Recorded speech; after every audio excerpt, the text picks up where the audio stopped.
Internet, it's Brandon with nerdlocker.com, and guess what?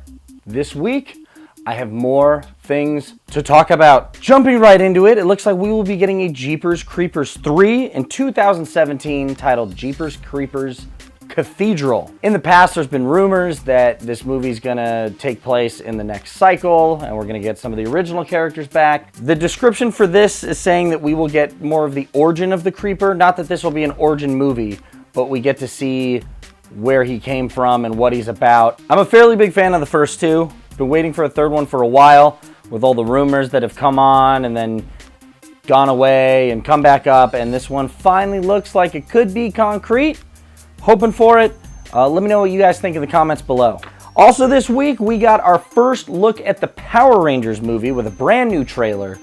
And I will say this looks kind of dope. Power Rangers is definitely something I was into as a kid and did not realize that there was still such a strong following for it, as far as the TV shows go and everything. But in this age of remakes and nostalgia and all of that, I feel like this might be the perfect movie to come out.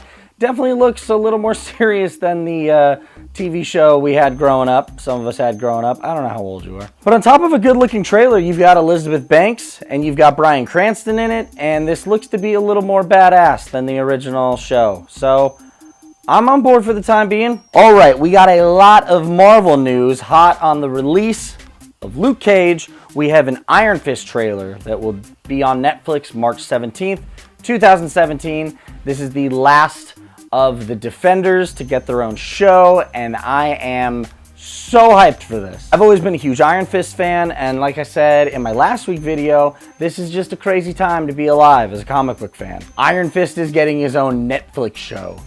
That's incredible. Trailer looks really good. I don't know if we'll see any cameos from any of the other Defenders, but on Defenders news, it looks like Sigourney Weaver is going to be the big bad in Defenders with Marvel. Honestly, I have no idea who she could be playing. I've been thinking about it all week.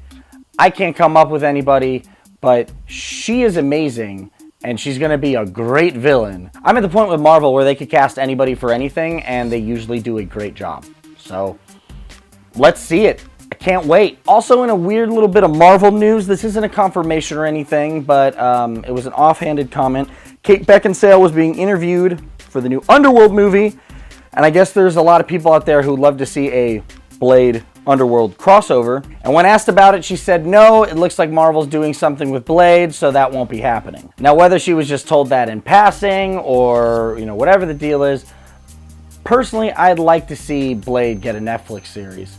I think they've done a great job with these characters that may not have done well in their solo movies and are just killing it in this medium. I think it's a great idea, and I think there's plenty more Marvel characters that we can explore in this and not have to have them on the big screen in the Avengers movie. My favorite comic book this week is a book called Moonshine. It is from the team that brought you 100 Bullets, Brian Azzarello and Eduardo Risso. They've done some really good work in the past. I'm a big fan of them separately and together. And this is the book you need to be putting on your pull list this week. Honestly, the first issue was a really good setup. I feel like it's that classic horror movie feel of like somebody showing up and it's not quite what it seems to be. But you need to pick this up. Definitely need to be checking it out. Moonshine from Image Comics. All right, and my pick this week, I don't know if you guys have been watching, but if you're not watching, you're fucking up. Westworld on HBO. We're 2 episodes in. I am hooked. I was hooked in the last minute of the first episode, and the second episode just tightens you around this mystery. I can't wait to see where this goes.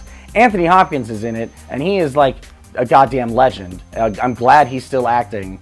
I thought like years ago he was gonna retire, so good for staying with it, Mr. Hopkins. But seriously guys, I think with Game of Thrones coming to a close here in the next couple years, HBO is probably looking for that new show, and in these first 2 episodes, this definitely has the potential to be that. So you should be checking it out. All right, guys, thanks for watching. Please don't forget to like and subscribe and comment on all of our videos. Check out Nerd Locker on all the mediums, Facebook, Instagram, Twitter. Follow me as well at Brandon Zitch. I'll see you guys later, and until then, you have a nerdy week.